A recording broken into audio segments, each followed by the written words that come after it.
Chérie, il faut que vous je vous ai suffi. Comment? De quoi? Ne va pas aider Karawanoué. On y est Karawanoué.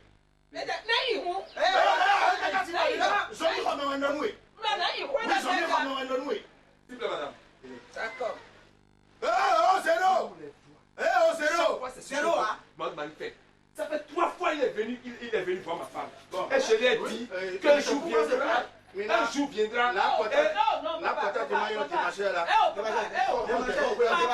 Papa, il faut me Quoi? Il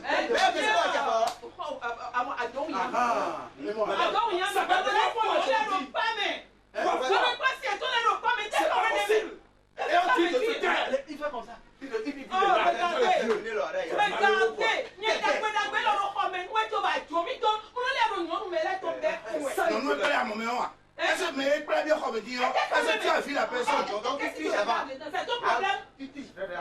C'est ton problème. Regarde les cartes de ma femme.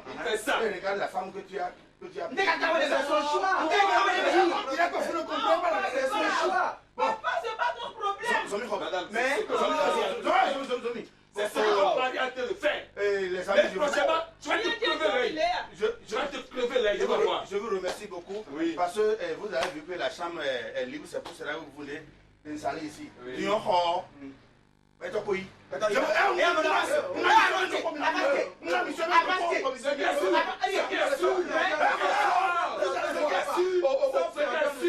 Sans préavis, je ne sors pas. Tu me donnes 3 mois.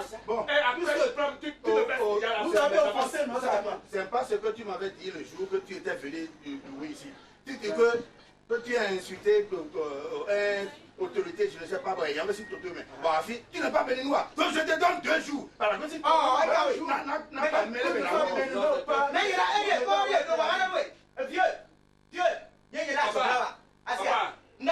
Attendez, tu vas me sortir d'ici à là. Il faut.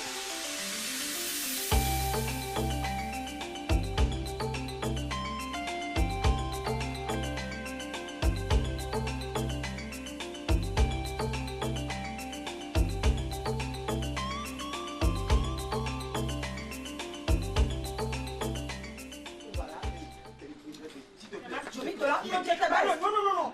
Je ne dis pas. Expliquez-moi, on a compris. On a compris, voilà. Toi, tu pas marron. Pas bien, Viens.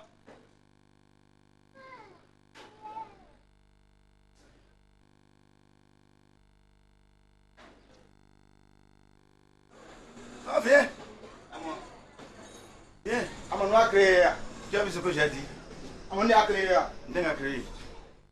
Tu as vu ce que j'ai dit? La fois passée, tu as pris un petit poids là.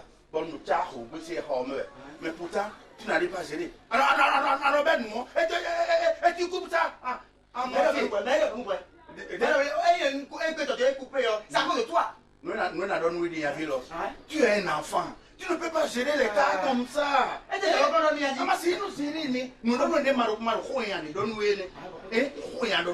Mon frère, il faut gérer les choses à leur manière. Quelle manière je peux On dit que le petit marteau casse les cailloux. Mais au caillou, tu ne peux pas casser ça. C'est à cause de toi. C'est à cause de toi. C'est pas bon. Pourtant, si jamais on a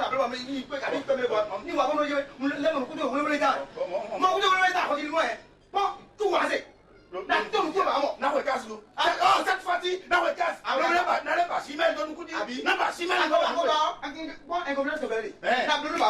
on va faire un contrat de partenariat. Comment? Bon, Dion, si tu prends les pros comme ça là, tu les balances envers moi. Là, moi je vais gérer. Toi, tu ne peux pas gérer. Il y a un problème, voilà, c'est ça. Il y a un problème, voilà, c'est ça. Parce que quand tu as de choix, mais. À tout prix, à tout prix. Mais,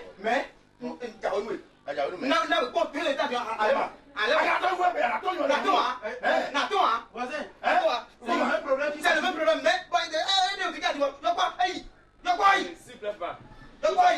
Je vous en prie, je vais me reposer. Je vous en prie, je vais me reposer. Pardon? Je vais me reposer. Je ne comprends pas. Je vais me reposer. Votre bruit est en train de me perturber. Est-ce que j'ai refusé de... Non, c'est ça que je vous dis, le bruit me perturbe. C'est sincère. Si tu veux te reposer, va te reposer chez toi. Non, j'ai loué ici et j'ai assez à cette Tu as dit chambre-là. que tu es loué. J'ai loué là. Celui Et qui j'ai a... assez. Le locataire n'a pas assez de droits comme le propriétaire. Et c'est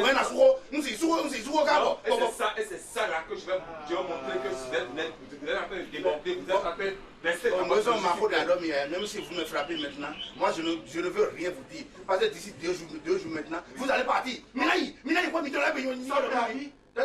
Sans préavis. Moi, je n'ai jamais entendu ça. Quoi? Hein? Je n'ai jamais entendu de sortir un locataire sans préavis. Papa, tu sais que toi, ta vie me fait tellement pitié que si les autres sont en train de parler, c'est qu'il ne faut jamais mettre ta vie dedans. Parce que toi, tu as sérieux problème puisque... Attends, fais des faits dehors. Tu n'as même pas un enfant, un petit pour pousser. Mais c'est ton problème. Tu n'as même pas. Il faut savoir qu'un jour. Pourquoi je vais le secourir? Pourquoi demain il me secoue aussi?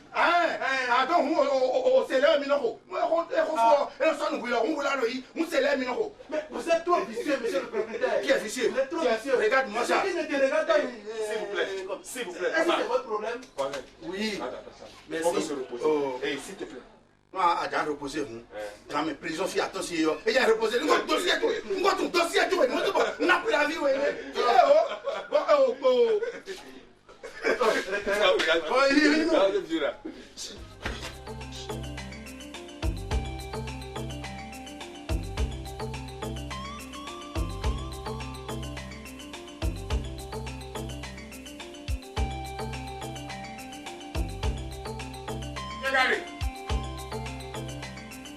Apa? Ah, vas-y. À mon père. Et moi, I don't wear a day. Mochi or the Buswa. But who do you want? I thought they were your I say, Honton. Any a quick on me. I said to go on. Nanda. Sisi! Sisi! Right there. This is your hour.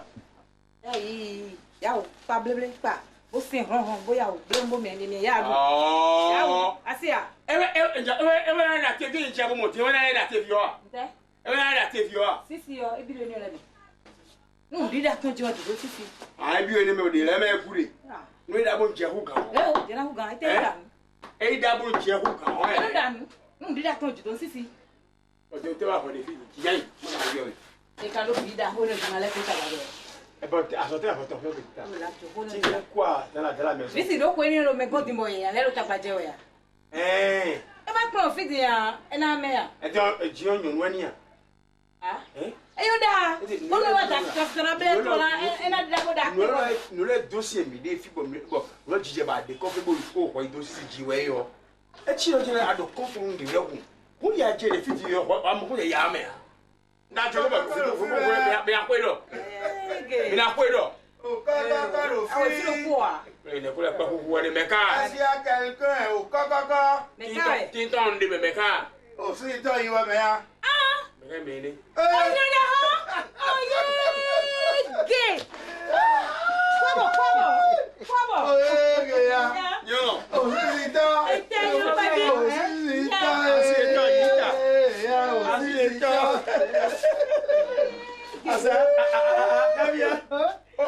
you're not probably my day, I mean. Chakala, no way. You're not going to Chakal. Eddie Messi, Eddie Messi, yeah, we gave me, yeah, I know,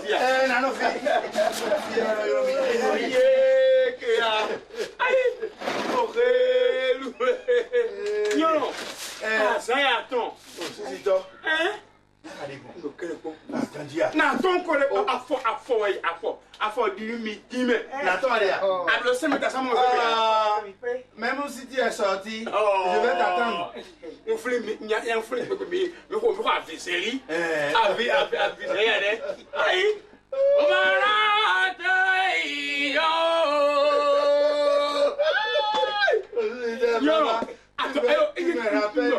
passé. Tu sais que la chanson, tu sais que c'est le grand-papa de mon père qui chante. Oui, c'est ça. C'est un grand vedette. Donc, on doit aller dans Harobonma et dans Zinkorobonma de Habodia. Au déguisement, il a momi et il a attends, les femmes.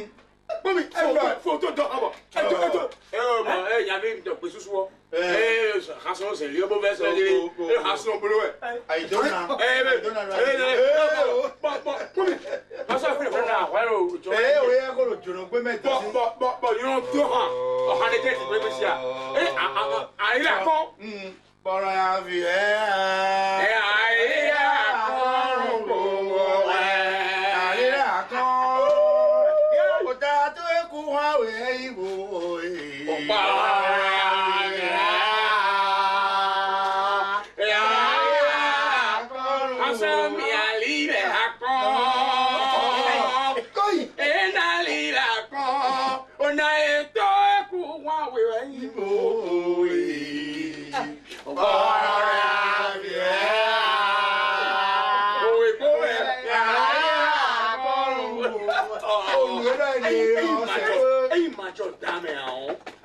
C'est que si c'est que Nagbo Joe monte pour moi.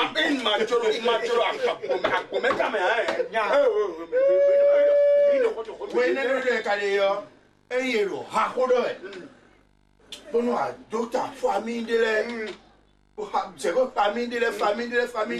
si on parle de chansons, ils sont premiers.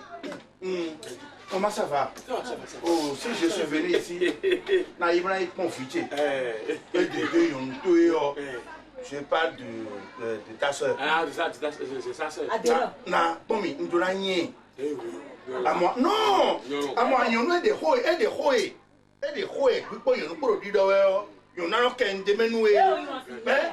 La fois passée, je tenais, comment on appelle, du souci avec mes gars, comment on appelle le gars là, au Ronto, il y avait voué. Locataire, tout pourquoi il dit on peut mettre un cité à dire oh il est meilleur mais il faut pour ça c'est pour elle a commencé par m'insulter. C'est pas sérieux. Hein? Ben fait dire non vitu yo nous sommes à do ko le ni die nous sommes à do ko le ni die. Et là son de din. Et là son de din bo. Mon bel bon no le e nous ça be la kimeo. E ba ko zero e no wa. Mo le do son da ki mo le da ki. Ah. E le dam no ja. Rune. Ela kada ma duru. Ani to na ero fili ame no. Ero tira no ko ande bo ame. Ero fili amo le amo kreton. Le so mo abo. Le to chi o. Onwe no do. Ela do aqui melhor. Vai no ya. Si dio. Si. Ase no to la wada ya. Ya vie wa je fi ma po yi. Koko je fi le yan vi oh si ouais mais elle va quoi bilo mais ça va et oui non quoi tu non oh ko yi non ko ya oh te ka ba kale to Te ka di gawe. Ai ka ko lo to ka na ka de bon e so de aso da pa gandia si non c'est tout nous mais fa moi to je tuto e va yi po ne meme on na me ka de ko fa me on ka yon no ya vi si on de tu me voit undo to mettre là on est tous là papa on est tous là obi mo yasia obi ala ye oh boje tu nja fi omode to obi olo lo kodo bro yin wa hun in do précis ni ya mo obi olo ma se we regarde oui ma c'est pas sérieux ce que tu es en train de faire si il faut apprendre mo yasia e ma yone O mo ro bon le ano te vi o ko bi. Te vie mi doa. Te vie là mi doa. Vous préparez quoi? Ignam. Je n'ai pas compris. Ça veut dire que vous êtes en train de préparer quoi? Te vi. Oui. Ah bah John Jaffi bon, si c'est dans le noir, si on a c'est ka bon do. Comment? Oh ani ka lo wa so mo te vie là mi de.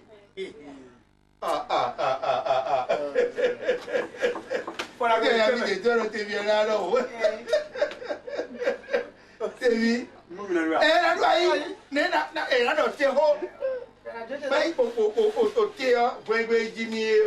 Et bon, pour avoir offert une idée, mais donc on ne peut pas passer. Un balai, un balai, la moitié, la joté d'eau. Et un balai, la moitié, la joté d'eau. Avant, si c'était assis, mais au TV, on dit comme au TV, le poids, il y a le poids, et je vous nomme moi. Hein? Mais comme au TV, on n'a pas encore mangé, il y a mon village. Hein? Et tu sais que dans. Pourquoi les sous à ton temps, et le cas de TV, les bons de l'Ebimaco Bois, et il faut que le Renomaco TV.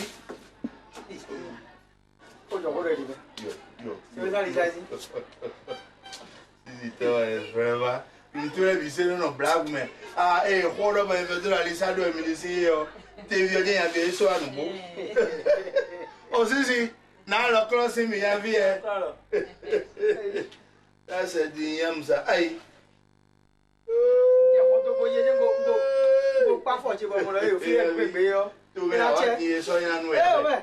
Mais aussi si tu es dans le kuna. Donc, et bleu me dit bon, et on a si ton mêlé. À comprendre bien. Et on a si ton mêlé bon.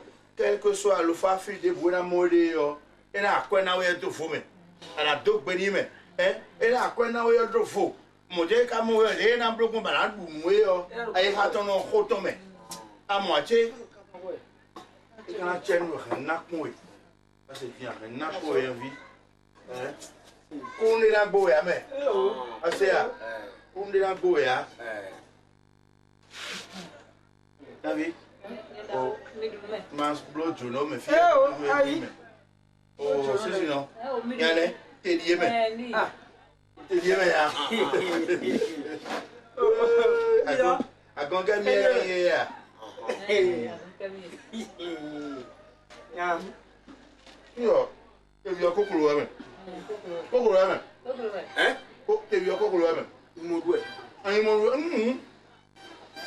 Tu regardes quoi pour le même? Il m'a dit. Pour le pas avec un dodo. Avec douté. Avec bon. Avec ça. Mas se si wada no ba bino e wada mu ah e bia aïe ta te bia lia mais nous te y ne te kun bi on ça veut dire que la personne n'est pas béninois comment dire que il veut la télé de lui non non non la petite quand vient bien madame tu as bon et la peña vous voir le dernier et au moins on va me dire et boya et pas. Pourquoi? Ah, tu as oui. Vale, à monter là. On me nous la grande voix. Tout ça que les noirs sont tellement. Comment on appelle?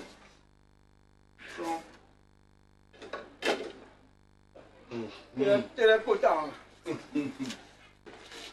Si grand chien avait fini, hein? Asia. Tu vois? Nous amoureux.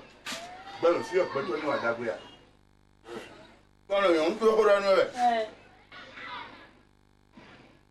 Mon téléphone, vous dites. Où est-ce? Non, pour la dire. Pour la dire, pour du blablo. Oui, tant d'ici. Non. Nous le doudou, mais. Le doudou, allez, non, pas me laisser nous deux peu, puis, non, il va se dire.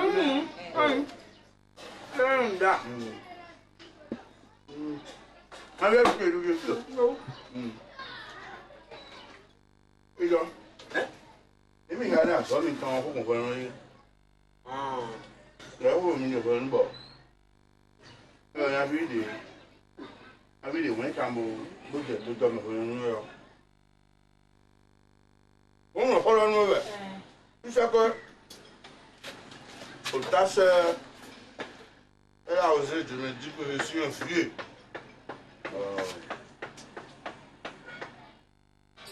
Elle a tenu moyen vie.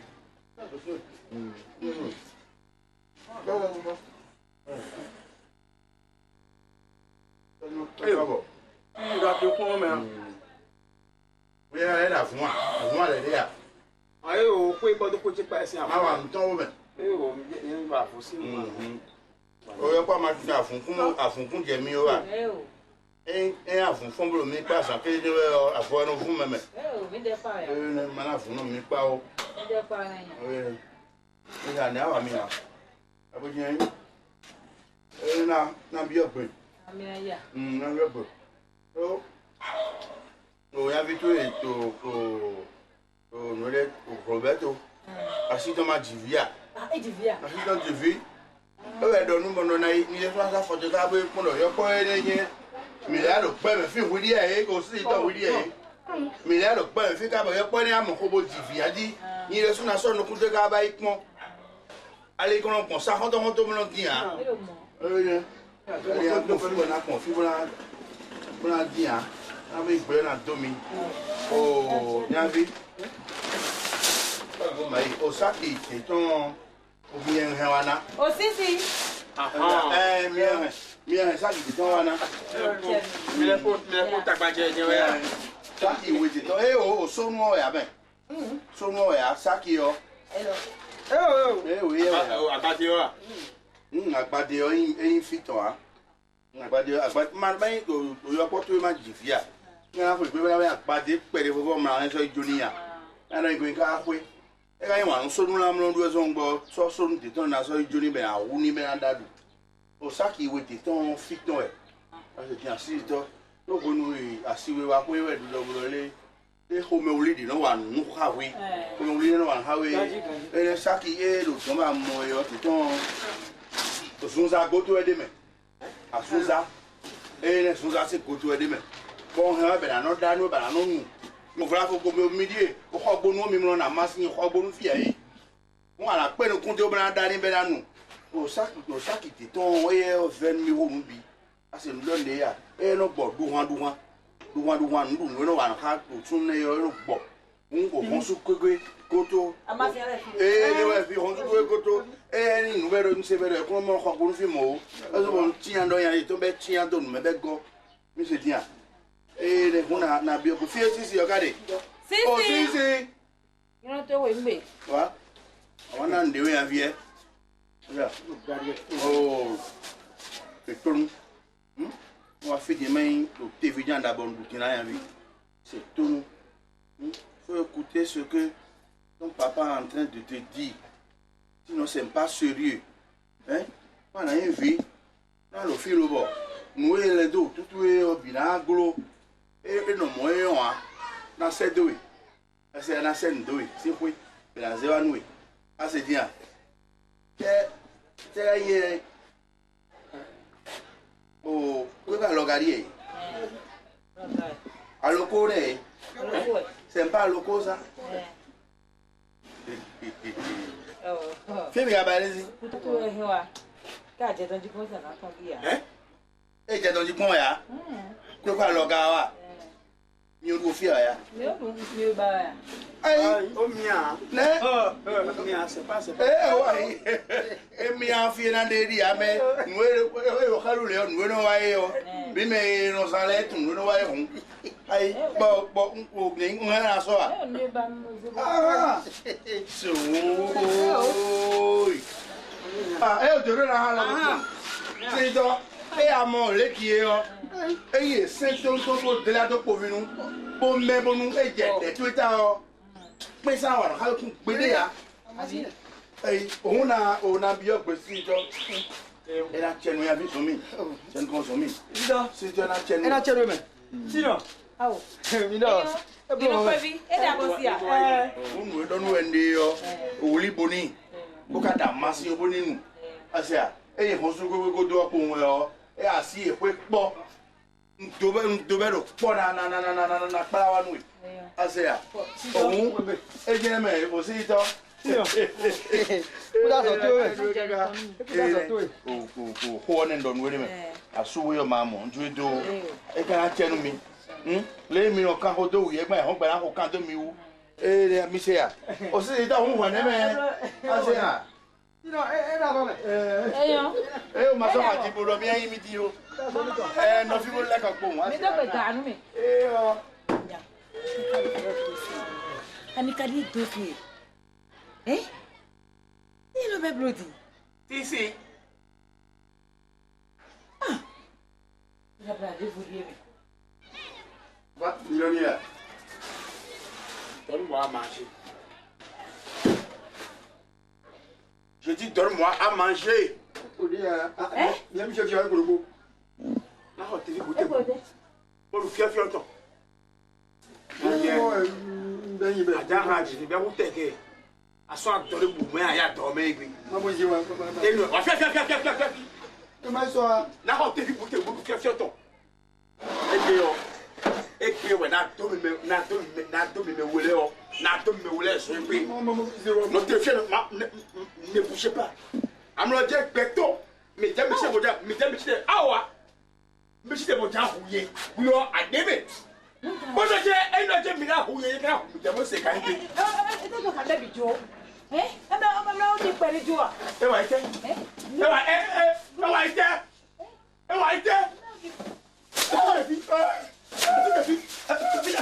Maman, je vais t'appeler.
Oui, à Conti, on me doit aller.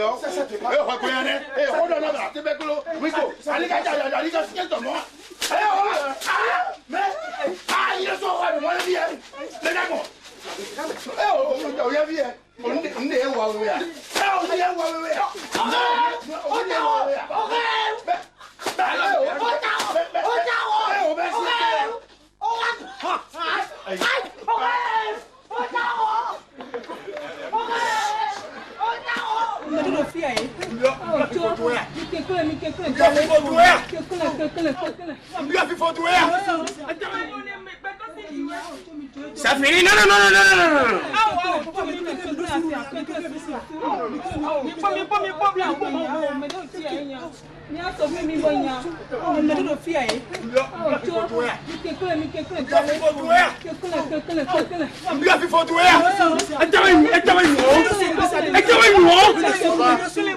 Non. Comment? Qu'est-ce que ça veut dire ça? Papa.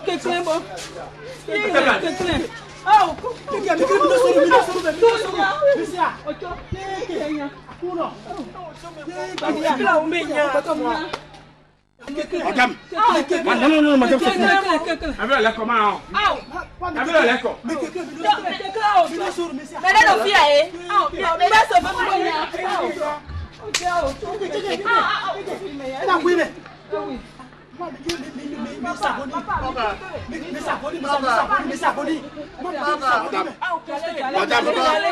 Madame. Non.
Oui, allez-y, merci.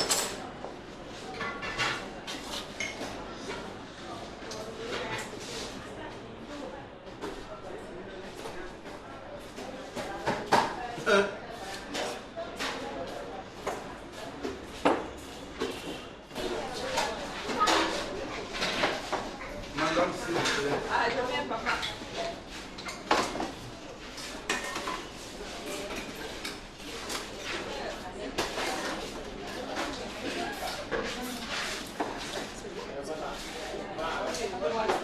Je veux la pâte là encore.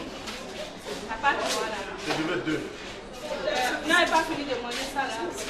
Mais est-ce qu'on a fini? On a besoin de finir de manger ça. Je veux deux pâtes. Avec un peu de Que sauce. j'apporte. Oui, il faut apporter.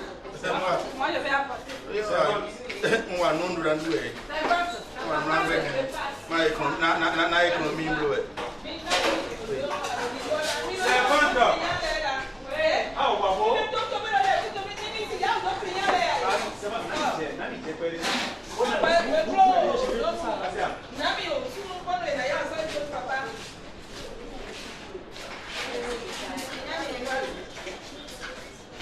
Papa, c'est encore la pâte. Je mets la sauce là, s'il vous plaît. Il y a la sauce là. Non, s'il te plaît. Dans la vie, Oui. si tu as trouvé de l'argent, il faut manger. Oui, mais vous n'avez pas mangé. Non, je n'ai pas besoin de finir ça. Les mots sont devenus. À peu près comme vous avant là. Comme tu veux. Ah, c'est bon, tu m'as envoyé le sou, j'ai appelé bien. Oui, mais là, c'est à nous, papa. Ah. Quelle sauce il veut? Les gens ont pris le jour quoi. On prie le J'ai jour. appelé. Oh. Quelle sauce il demande? Sauce. Maya. Viens. Oh, oui, Non, Maya, de grâce. Oh.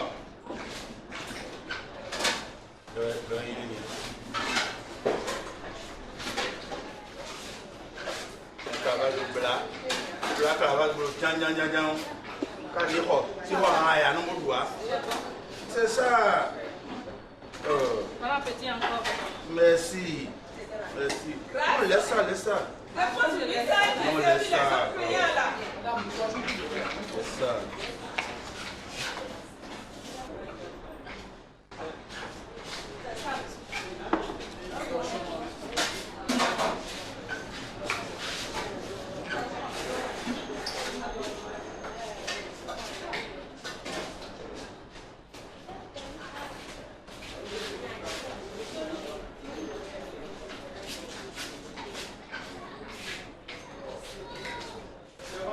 Oui.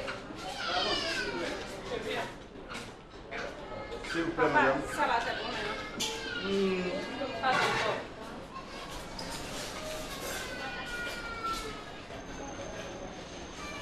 Vous avez la bière. C'est la bière, ça, papa. Il y en a encore. On peut ouvrir ça là. Mais vous n'avez pas terminé ça là. Quoi? Vous n'avez pas terminé Ça, ça là. c'est... Non, il faut ouvrir ça là. Papa, vous êtes gentil quand même. Tu sais, à mon corps, mon gourmet. Ma tia a collé sur le monde. C'est bon, toi. Mais là, il me bien ma ouna. À quoi il me bien ma ouna? Mais il est là pour ton bois comme il y a. Mais la pauvreté. C'est bon, toi. Papa, C'est bon. oui, on est en train de servir papa. Mais je suis aussi un client. N'a pas fait au Watawi. Hé, papa, viens. Oh. Ah, et oh, madame, arrêtez. Il doit faire au Watawi. N'a pas fait au Watawi. Il y a une autre qui s'abat. Il y a déjà. Il y a une autre qui Watawi. Il y a une autre qui Oh. Non, ça va, c'est fini. Non, voilà, c'est fini. Bon, non. Il sac l'eau. Ah, Il s'est aussi c'est un peu Bon, mais le précis. Précis souvent. voilà, merci. On a mis ici. Oh. Regardez. Son rôle était beau. Bien là. Moi, je remercie mon Dieu. Je remercie tellement mon Dieu. Parce que,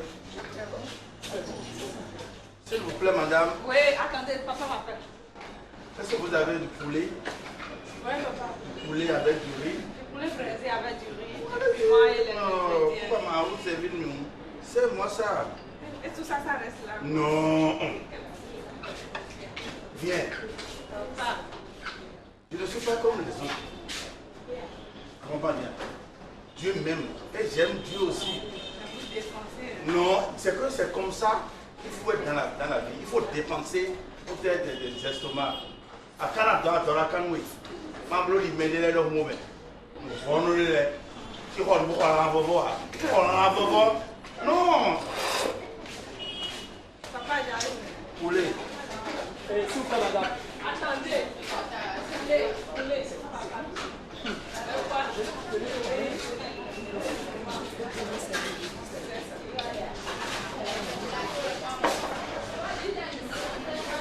Papa, on va arranger les autres. Ah. Il y a du poulet. Comme vous ne voulez plus la sauce, il y a déjà de la sauce. D'accord.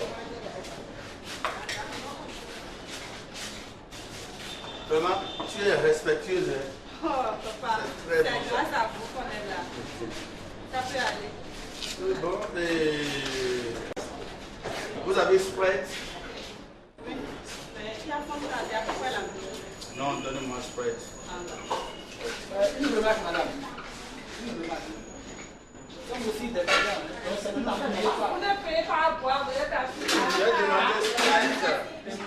S'il vous plaît, madame, je dis Oui, Sprite. papa, oui, Sprite. Mais c'est pas sérieux ça. Mais le couple, c'est juste. Le couple, c'est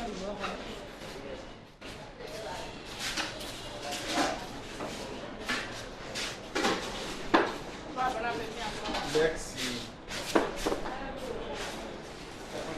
oui, c'est quoi? Ah, tati, c'est fini. S'il vous plaît, madame, Oui, papa. vous pouvez avoir du torchon. Alors, papa. Maman, moi, maman, t'as qui veut, les gars. Tati, on fait un premier. T'as qui voit. Tati, on va vivre.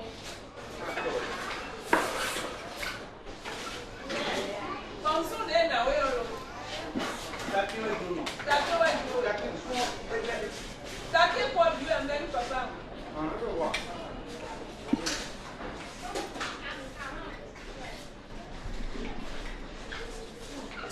Vous êtes. Oui, papa. Dans la vie, si tu es mauvais, c'est comme ça que tu vas te mauvais. Pourquoi vous dites ça? Moi, je ne suis pas mauvais dans ma vie. Je travaille. Mais vous ne mangez pas. Non, tu vois, je ne Vous mange ne pas. mangez pas, vous payez à Non, moi, hein. manger. Même ils n'ont pas. Eh oh, à ma besoin de dire, nous pouvons bien de temps pour un bois. Nous n'avons pas de bois. Mais moi, je vais aller à une autre. Et le bel mi. Papa, je vais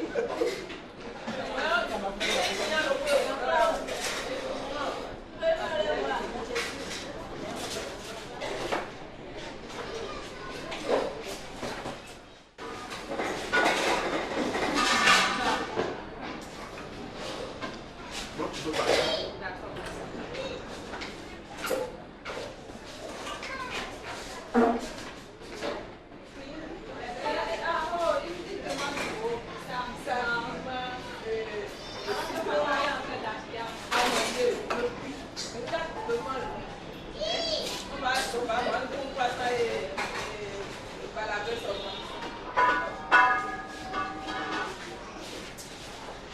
Servante, Papa, vous voulez quelque chose?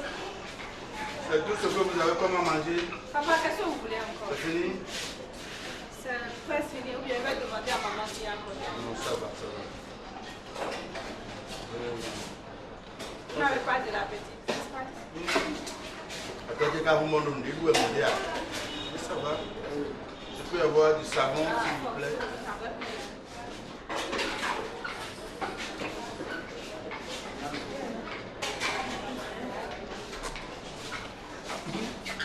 Ça y est, papa. Dans la peau, et puis de l'homme,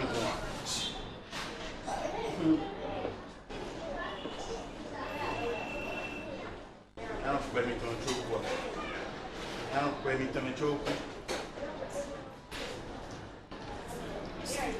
sais que c'est pas tout le monde qui va rester à Cotonou. C'est vrai, papa. Non, c'est pas. Non, ma fille. C'est vrai. Comprenez-moi, c'est pas tout le monde qui va rester à Cotonou. Il y a des gens. Comment on peut ramasser ça, les mouches? Non, laisse. Il faut que les mouches aussi mangent. Laisse les mouches. Il y a des gens, ils ont trompé leur destination. Ils ont venu s'installer à Cotonou. Alors que leur place, c'est au village. Village de Durano. Regarde pour moi, petit Cotonou. Mais des gens comme.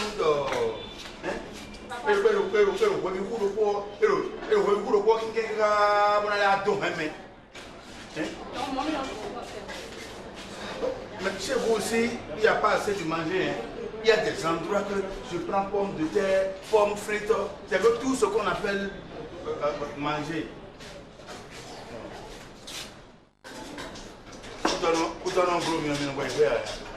Servante, s'il te plaît.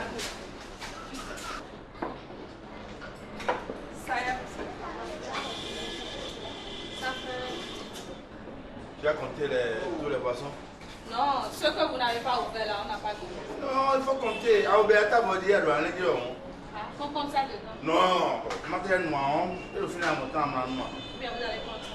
Non, c'est bien un truc, vous n'avez pas. Est-ce que vous avez du vin? Et on a du vin. Là, vous allez digérer correctement. Là-bas, c'est. Ça, c'est du vin? Oui, c'est du vin. Vous voyez ça? D'accord. Si on mange, on doit boire du vin. Je ne sais pas si vous aimez ce vin-là. Ça, c'est Baron de Tilac. Oui, c'est ça. C'est Tilac, non? C'est monsieur ça. On l'appelle Tilaco. C'est monsieur Tilaco. Moi ça. Je vais prendre ça. Vous pouvez sortir ça et vous mettez le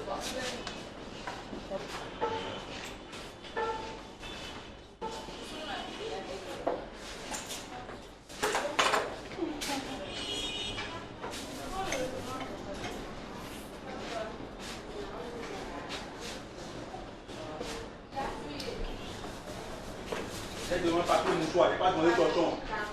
Oh. C'est à votre goût. Mais c'est quand même du bon vin. C'est le meilleur qu'on a, ça. Ça va. Tu as besoin de boire du vin. Vous pouvez prendre un peu. Non, ça va. Ça va. Ça va.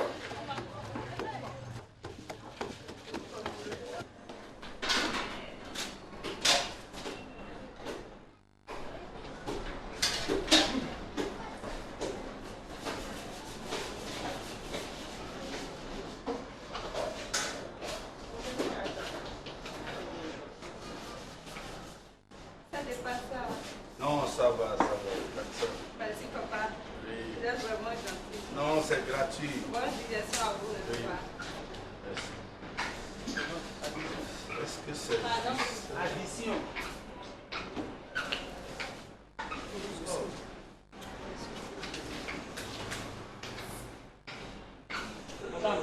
Oui.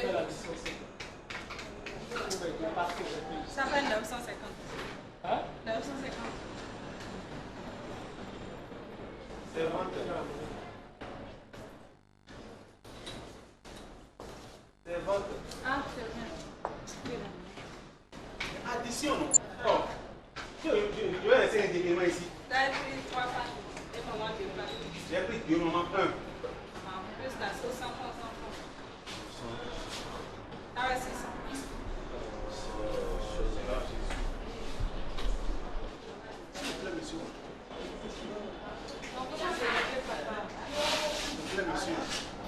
Pardon, vous me parlez.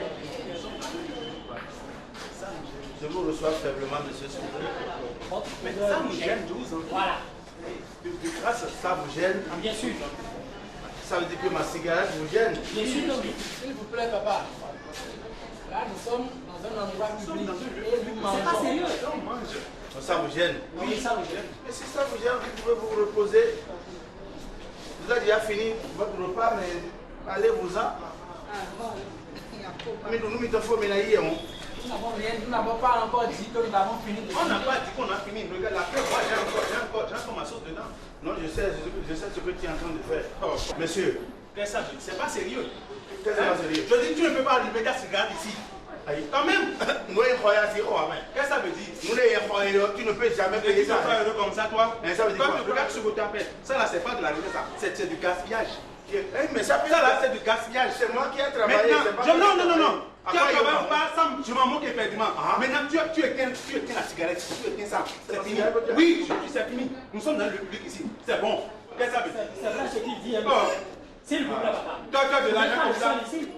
Vous avez intérêt à respecter tous ceux qui sont là. Qui n'a pas de l'argent? J'ai de l'argent aussi. Même si c'est 5 J'ai de ans l'argent qu'on a aussi. dépensé ici, mais Qu'est-ce que ça veut quand même dire? faut respecter le cercle. On est humain. Les minanots, les midélèches. Non, les Ça veut amis. dire quoi? C'est Et on comme est ça que fiers. vous allez Et rester. on est fiers.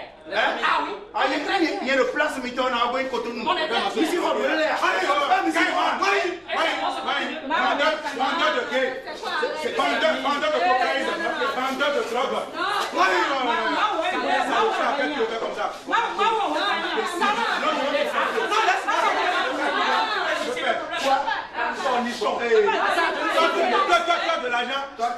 Toi, tu as de l'argent. Tu as de l'argent. Tu es maudit devant Dieu. Tu as maudit. Tes enfants sont maudits. Tu es maudit. Toi aussi, tu es maudit. Parce que tu es incapable de manger ta faim même. On s'en dit que...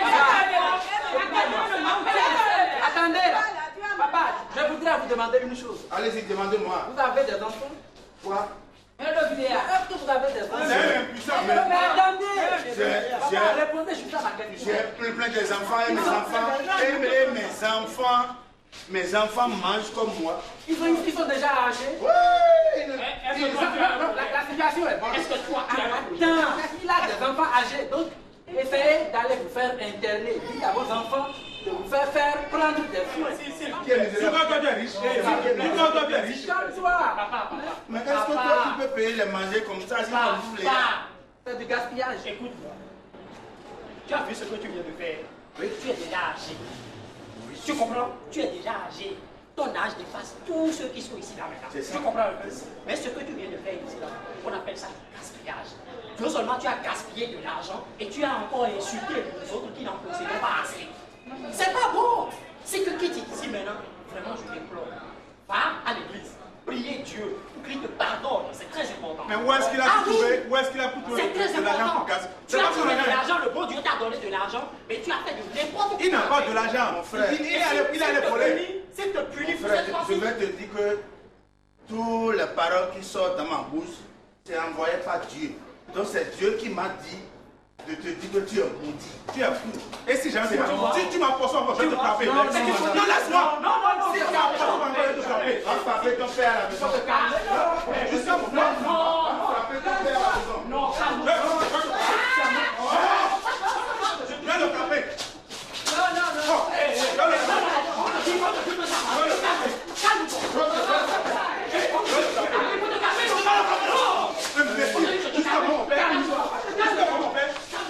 Jusqu'à mon père. Ça va.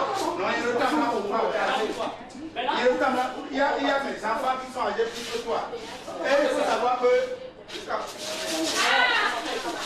Bon, tu as pas tu es maudit. Je te regarderai. Tu es libérant ça.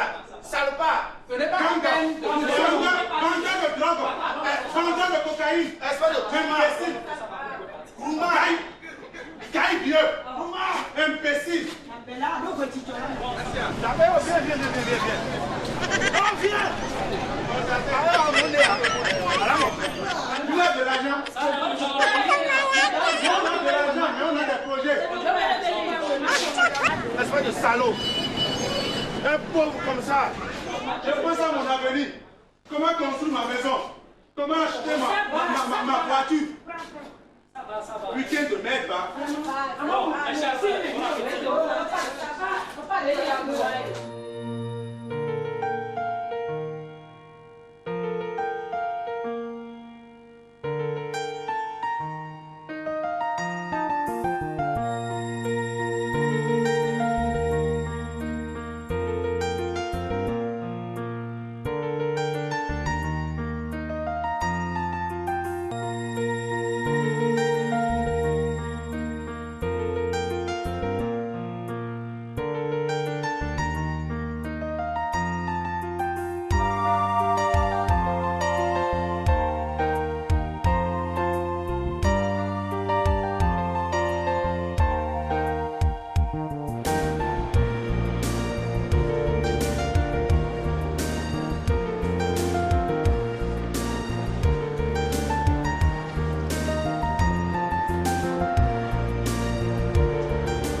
J'ai vu le côté américain. Ok, non. Eh bien, ça va.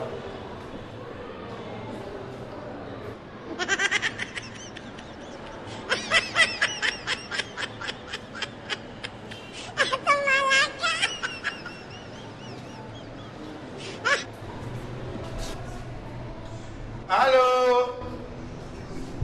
Hey, ouais. Ça va? Regardez-moi. Priez bleu, Andy. Non, je suis en train de prier. Oui.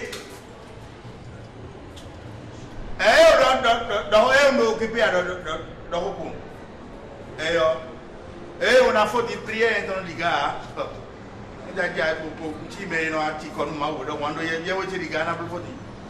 Tout à l'heure. Bisous, bisous, bisous. Je t'embrasse aussi. Amitié de bois. Je peux t'en avoir. C'est un frère à moi. Alors. Prière que ton couille, tu l'as qu'elle est là. Le courant est auquel tu veux me mettre. Il y a signé ça. Il y a un autre tabac dans mon bébé.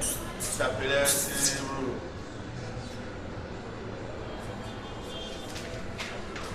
Allez. Allez. Pero una ni nyala dia. Oh. Ni tu ni dia.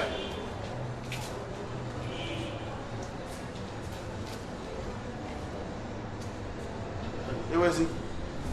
Teba kali wati. Maria no mi me. Oui mais Jésus no mi me. Beto dagbele ati Jésus no nous voilà en nous les pas dans les a oui mais sortez mais ça il do ma auto pa lobono yi won ro mi me petele si lobono i do nu ma we oui mais no pa chetu do nyonu le di be do ko me na go mo ti peto e Maria Jesus sino quand do mo ye we di toro di ro ya ma fodi bana iso i do nu fitu e Jesus et dans l'autre métier, quand on est dans les couleurs de son antiwé, que nous dokuni,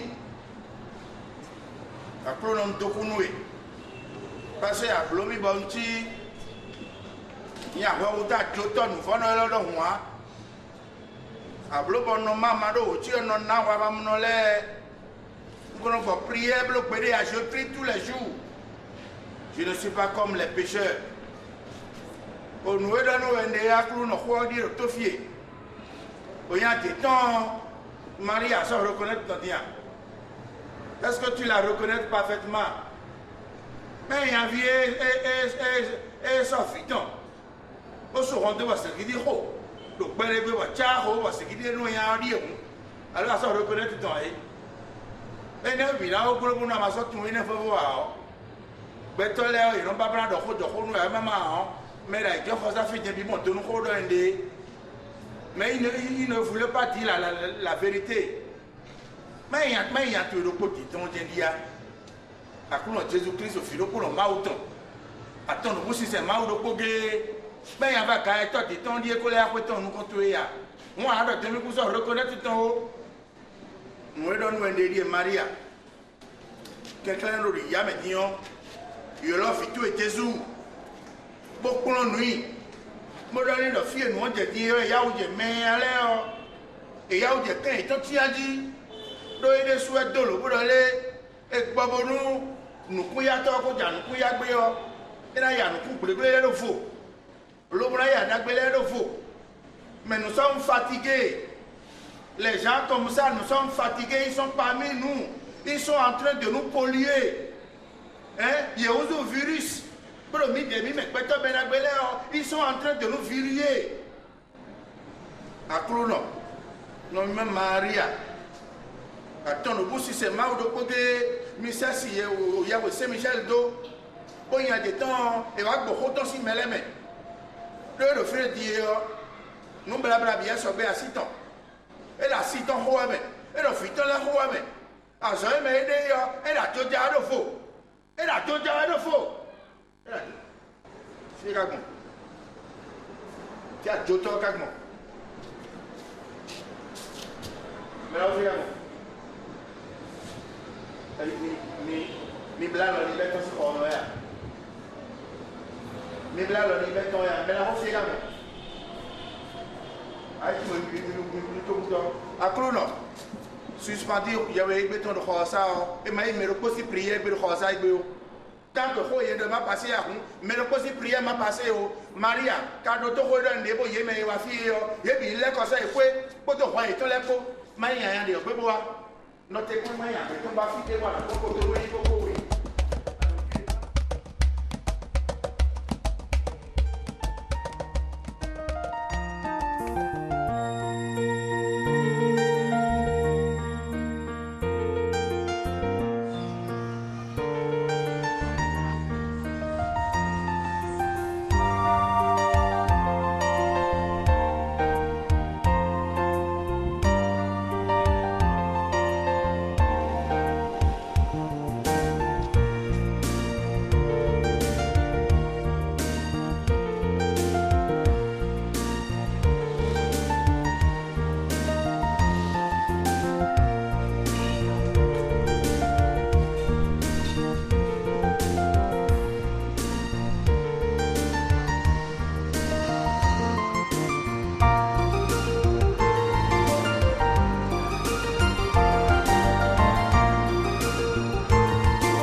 Appelons-nous. Je te remercie beaucoup. Parce que tu connais les hommes mauvais parmi les hommes bien. As-tu envie de t'en dire? Milo, mais qu'est-ce que tu as fait de fois avec ta force de Mouaï? Ben, fait de la Dieu, de moi, sans pronom. Oui, non, il y a pronom, il y a pronom. Il y a pronom, il y a pronom. As-tu envie de t'en dire? Maman, il y a pronom. A Joe, à la Joto. A Fasuko, nous blabla, dossier de babos, et un vieux à la moi. A pronom, à tout y alors, je continue. Maman, il y a autant, maman, il s'est payé à pronom. La galette, un dossier de bêta, data photo, bêta pour moi, à babos, et un vieux à la maman, pour à pronom. Même tout n'allait à ton mime, il met la belle à ton, mais à la main. À pronom, maman, mais les belles va y tenir. Moi, je dois sauver mon nom, bêta la main. Mais il tire au t'es bon, mais toi, t'es ton lait, tu vois, maman, il y a un coup, mais maman, il y a un truc, c'est que tu es dans le coup, on a voilà du temps. Maman, il y a un truc, c'est que parce que nous, le béton, il y a un barré. À Dakar, à Kanouato, même pour moi, il y a un barré, il y a un barré, moi. Et le béton, résumé, à résinant, à résumé, même là, nous, à mon tour de lait, nous, ma voix, jalon, nous, coupons, nous, oui, et là, Japon, il y a il y a un toilette.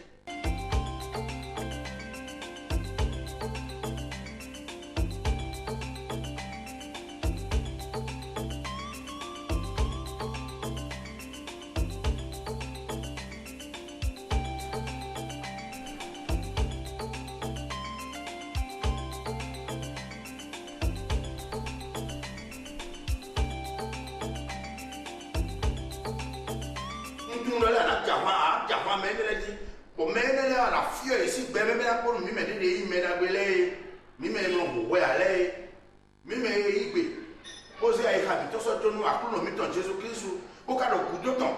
Nous, filles, il y a un coup de tout de l'aller, moi, ça, dimanche, je donne 20 000 francs, on en a une quête. Il y a un cas de filles, à quoi, quand on a pas au point d'air. Regardez, à quoi non? Il faut qu'on aille là.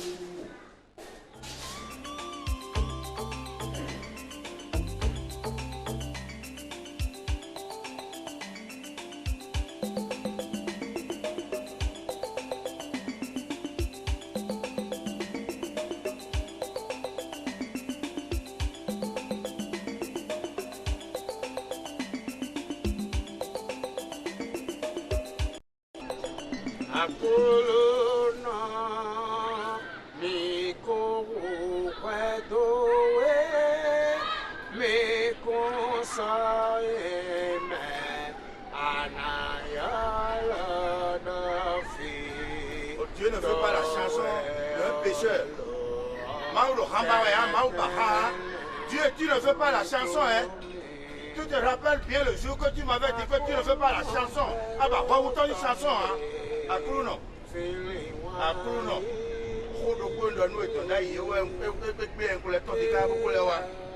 Nous donnons un dé, il y a vite des temps et on nous donne. C'est que si tu ne veux pas que nous que tu as choisis, nous les hommes que tu as choisis, comme ton fils, si tu ne veux pas que nous t'adorons encore, on va te laisser. Voilà. Elle accompagne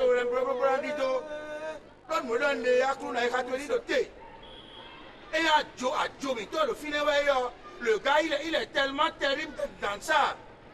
Si c'est la corruption, elle est sienne de l'homme, mais nous avons il y a autant de vidéos. Et il y a la Gaba, il est le premier. Parmi les Béninois, il est le premier qui a le coureur du jupon. Pour la sienne de la Gaba, mais moi, tu me mets dans le comme là alors. Pour le peut te dire le roi. Et quand tu me mets nous mettons, mais nous sommes dans la Wamamonolé. Nous faisons dire Wamamonolé, dire non à quoi. Nous coûtons les non à. Mon Dieu, là, mon pote non à la photo non à. Il y a un mois de filles, quoi, ton doigt, qu'on a zéro à. Écoutez, il y a. À quoi on écoute. Il est encore parti. Pour cette fois-ci, je t'en prie, Dieu, aie pitié de moi. Il faut lui faire quelque chose. Moi, c'est une des petits moyens de dire, et fille, tu vas faire si l'église, mais tu fais. L'église de Yoakulei. Pendant que l'église fille. Mais pour cette fois-ci, et vous les soirs, pour nous faire des filles, pour nous faire des filles de maman. Pour nous faire des filles, ça compte les bonnes de il y a des filles à son repos. Pour nous faire des bois, des filles, et on va les prendre pour maman. Regardez. Fille à Gabio. Fille de bois, bon, pour que fille, et paix. vidéo casse on a bio pote pote na dio na ha yewo era ara yewo se era yewo se pere ya ma on a prié on se mon pere ya se ka bio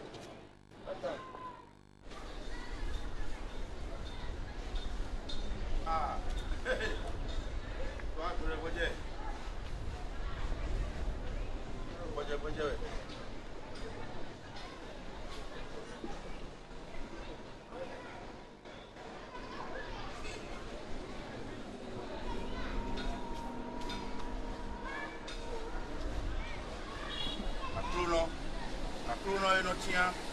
no tien que no va utole no e a dosito a se ta ga ta joto nu bruma no le yo akuru no gboje a opeto e ka ro gboje ro kona e gboto kana gboje ai a ro gboje ro ku a me supo e supo nu e no ku to ka bo mo fufo to e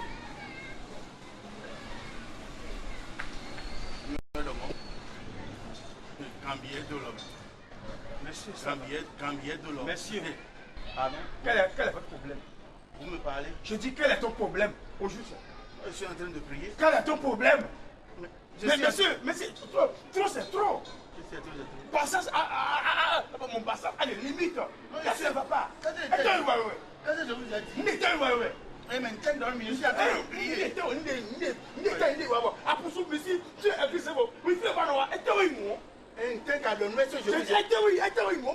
Alors là, est-ce que je vous ai parlé? Monsieur, sortez. Mais est-ce que je vous ai parlé? Monsieur, sortez. Ma sortez, mais sortez. Il me l'a sorti. Oh, monsieur, sortez. Est-ce que c'est chez toi ici? Tu es là pour te chez moi. C'est chez toi. Akuluna. Tu es maudit. Akuluna. Non, tu es maudit. Qui est maudit? Maman, je suis passé. C'est moi qui est maudit. Tu es maudit. Alors tu es en train de maudire Dieu comme Dieu. Tu es vraiment maudit. Tu es un grand pécheur du monde. À zéro Isaïe de hier. Et à zéro Isaïe de hier. Mais Akuluna, mais là, Akuluna, oui, des soins.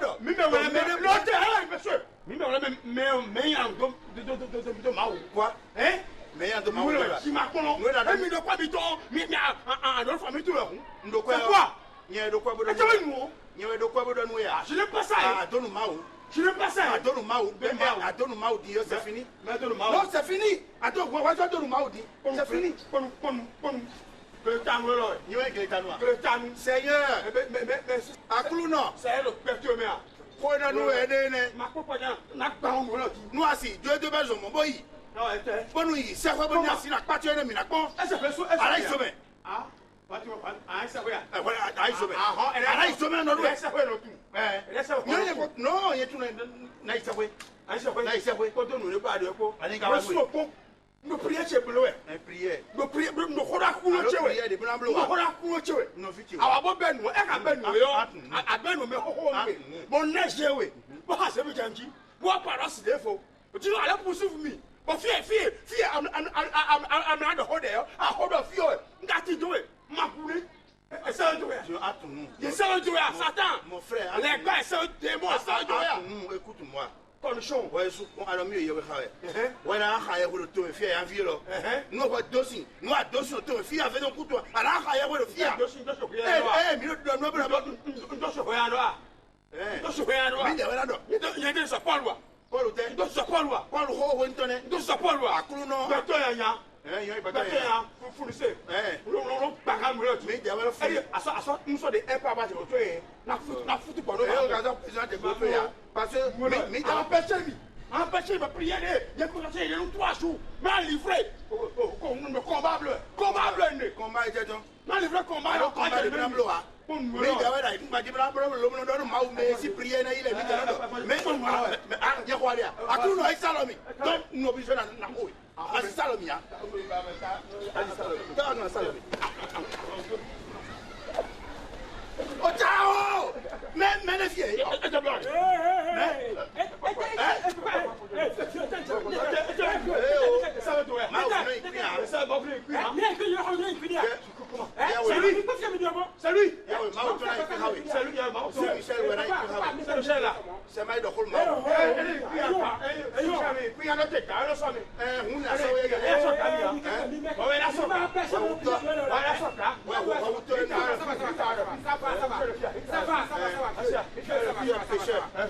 C'est comme ça que tu vas mourir dans le péché.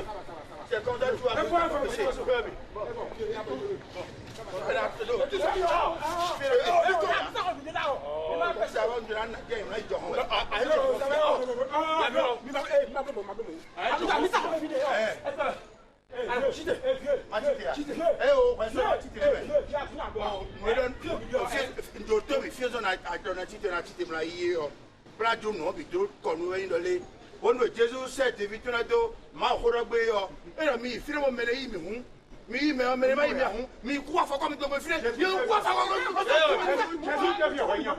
Jésus devient rien devient rien apporte rien apporte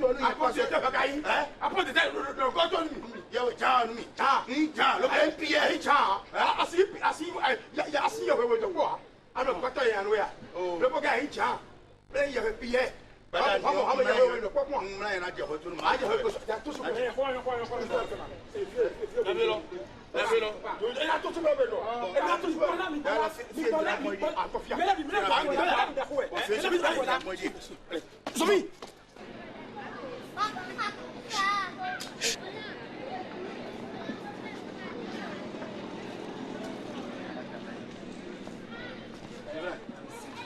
Oui, Evan. Oui. Aku pernah ada ya? Mau ada jadi dah ibu. Mana? Vinu fono di. Vinu fono di. Ini pun nak bela bawang. Bila itu tewai kami bukti jadi ni. Kasi ini. Ini kita sih ya. Kita sih. Kita mana ya? Kita dulu juga. Kakek sani ada kau deh. Kita dah Écoutez le mien. Maman, vous allez quelqu'un d'arrêt de dossier à mon pied. Dia you know, we look to really want to see angare. But quelqu'un d'arrêt de better bleu. Tu es là derrière. Il y a plus de coffee, il y a plus de mais là on dit mais comme I don't know ya. On peut me call me. Quelqu'un ça y a d'accord. Ah mon bon non, quelqu'un va fier. Maman ne y'a que amateur aussi. Télé quoi ya gari quoi non. Moi me y'a vu les gens, mais là on dit comme et pas tu es des hommes et copilé. Oui, bah quoi il a mis no calve fini bro. Il m'a tourné no calve bro yo no télé no calve ya. Aku no bana na gbeji we di ma la ja force on di we ya. Mais ko ki. I'm on the way. We'll talk with me. Think about it. So get it there. Ah, c'est que gâté effectivement. Non, mais quelqu'un te donne regarder dit non, quelqu'un a vu. Mais fille, quelqu'un doit dire. Et pourquoi je fais quelqu'un qui est? Mais bon, les gars ils vont pas nuit. Mais moi et bien ça bon y a vu quelqu'un d'accord depuis bon y a vu les décors. Mais c'est pas plus le film et bien ils ont les on va c'est que un peu bon hein. Akruno. Boleh, koi bulo asal si kunu belah no ceu momo ya. Bokatu ho yang kade. Bata ai lo nuku ya ni mabi lo nuku na gbele me si wo zun do en de yo. Akpo wa to si le nkan boko keke bobo wa. Wa ile fa wa. Keke aka ti wa de ti ko comprendre. Les bleus qui quelqu'un de confiance, il doit. Les bleus quelqu'un qui mi to wa mais quelqu'un ils sont do e de. Nga quelqu'un de gan ni ya me. Quelqu'un dit maline. One day I know for Nasaya. We are not, we are going to for Nasaya. Men grano to us and a casa y pata. C'est ça, comment m'a découragé de nous. Non, m'a découragé de nous. Non, parce que quelqu'un n'a rien. M'a découragé de nous. M'a découragé quelqu'un, n'a découragé quelqu'un de Nia, c'est ma plus bon. Oublie ça. D'accord.